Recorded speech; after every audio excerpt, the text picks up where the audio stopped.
ये कहावत आम है, जिसे कहीं जगह नहीं मिलती उसे काशी में जगह मिल जाती है। जी हाँ, आज हम आपको ले चलते हैं काशी के सुनहरे सफर की ओर। सुबह सुबह यहाँ की गलियों में घंटियों की आवाज पहुंचने लगती है। यहाँ के लोगों का अभिनंदन हर हर महादेव से होता है।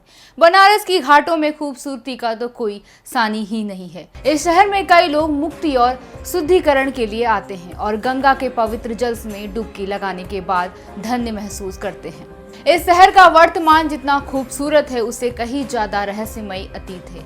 ये शहर सदियों से संस्कृति और पौराणिक कथाओं से साहित्य और कला का एक प्रमुख स्थान रहा है। घाटों के शहर बनारस में हजारों लोग बेघर रहते हैं और उनका जीवन भिक्षा और धर्मार्थ होने वाले योजनाओं से चलता है। इस तरह जीवन चलाने वाले ज्यादातर लोग मजबूरी में या अपनी इच्छा से घर बार छोड़कर काशी पहुंचते हैं। हिंदू धर्म की मान्यताओं के मुताबिक गंगा नदी में डुबकी लगाने से इंसान पाप मुक्त हो जाता है और विशेष गंगा आरती जिसे देखने के लिए दुनिया भर से लोग काशी आते हैं। काशी के दशा में घाट पर होने वाली इस आरती का सौंदर्य देखने वाला होता है। आरती के शुरू होते ही यहाँ का माहौल बदलने लगता है। हवा में अलग सी खुशबू फैलने लगती है। मंत्रों के जाप से पूरा वातावरण आध्यात्मिक और श्रद्धा से भर जाता है। शंख की आवाज इतनी बुलंद रहती है कि मानो पूरा बनारस इसे गूंज रहा हो।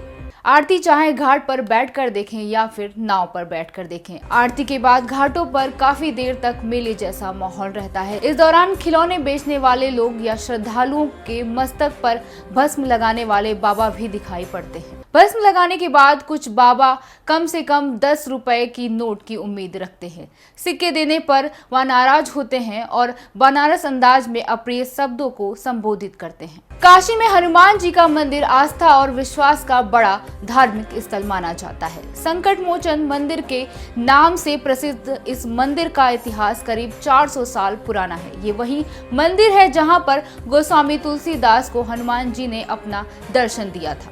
मान्यता है कि हनुमान जी ने तुलसीदास को दर्शन देने के बाद स्वयं ही मिट्टी का स्वरूप धारण कर यहीं पर स्थापित हो गए थे। ये वो मंदिर है जहां कोई भी भक्त आए तो उसकी मनोकामना पूर्ण हो जाती है। काशी में विद्यापीठ का दाखिला लेने वाले छात्रों की उम्र 12 साल से ज्यादा नहीं होनी चाहिए, जिसमें छात्रों का दिनचर्या रोज सुबह 4 बजे से शुरू होता है और हर दिन गंगा के तट पर योगाभ्यास होता है। वेद और शास्त्रों की पढ़ाई करने के बाद शाम की आरती के साथ छात्रों का दिन खत्म होता है। कहते हैं बनारस की सुबह अलौकिक है, जिसकी लालिमा से भरे सूर्य की रोशनी गंगा और घाटों को गजब का सौंदर्य देती है और सुबह सुबह भीड़ भाड़ कम होने की वजह से भी प्रकृति का ये नजारा और दिलकश और आध्यात्मिक हो जाता है। अगर हम बात करें भारत के मशहूर विद्यालयों में शुमार BHU की, तो बनारस हिंदू यूनिवर्सिटी भी काशी की शान है। जी हाँ, 1916 में मदन मोहन मालवीय और एनी बेसेंट द्वारा स्थापित की गई BHU पढ़ाई के साथ सबसे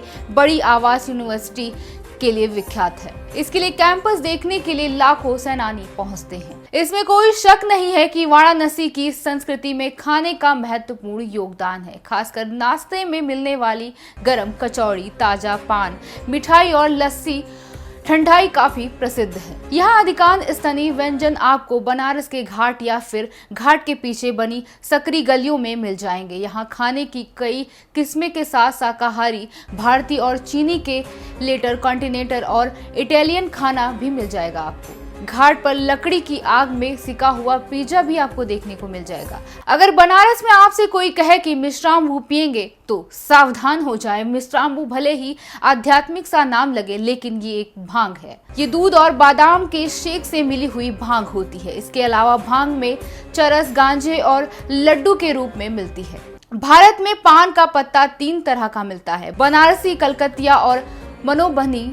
तीनों ही बनारस पत्ते के स्वाद में काफी अलग होते हैं। बनारस में कत्था भी अलग किस्म का इस्तेमाल किया जाता है। साथ ही पान में कच्ची सुपारी डाली जाती है। यही वो चीजें हैं जो बनारस को और भी स्पेशल बनाती है। बनारस की बात हो और सारनाथ की बात ना हो, ऐसा हो ही नहीं सकता। जिसकी प्रसिद्धि है कि सबसे बड़ी वजह यहाँ डियर पार्क, जहाँ पर गौतम बुद्ध ने सबसे पहली बार उपदेश दिया था। पहले बौद्ध संघ की स्थापना भी यहीं से की गई थी। सारनाथ का बौद्ध धर्म का गहरा नाता है और ये भारत के 4 प्रमुख बौद्ध तीर्थ स्थलों में एक है। सारनाथ में महान भारतीय सम्राट अशोक ने कई स्तंभ बनवाए थे। उन्होंने यहाँ पर प्रसिद्ध अशोक स्तंभ का भी निर्माण करवाया था, जिसमें से अब कुछ शेष बचे ही हैं। इन स्तंभों पर बने 4 शेष 4 भारत का राष्ट्रीय चिन्ह है। वहीं स्तंभ के चक्र को राष्ट्रीय ध्वज में देखा जा सकता है। वाराणसी मणिकर्णिका घाट पर हर वक्त चिताएं जलती रहती हैं। चिता जलने का काम करने वाले एक डोम राजा कहते हैं कि यहाँ माया मुक्त क्षेत्र है। यहाँ पर शोक और माया मोह के लिए कोई जगह नहीं है। इस क्षेत्र के बाहर निकलते ही संसार फिर इंसान पर हावी हो जाता है। औसत 24 घंटे यहाँ पर 70 दाह संस्कार किए जाते हैं। हर कोई अपने जीवन में कम से कम एक बार बनारस जरूर आना चाहता है। वाराणसी के घाटों पर आपको घूमते हुए कई लोग ऐसे मिल जाएंगे जो यहाँ पर आकर ही यहाँ पर बस गए हैं। जब कभी भी आप बनारस घूमने आए तो सबसे पहले इसे महसूस करें, यानी यहाँ की सक्रिय तंग गलियों से होकर गुजरें और यहाँ पर चाय का स्वाद जरूर लें। फिर अंत में घूमने के बारे में सोचें।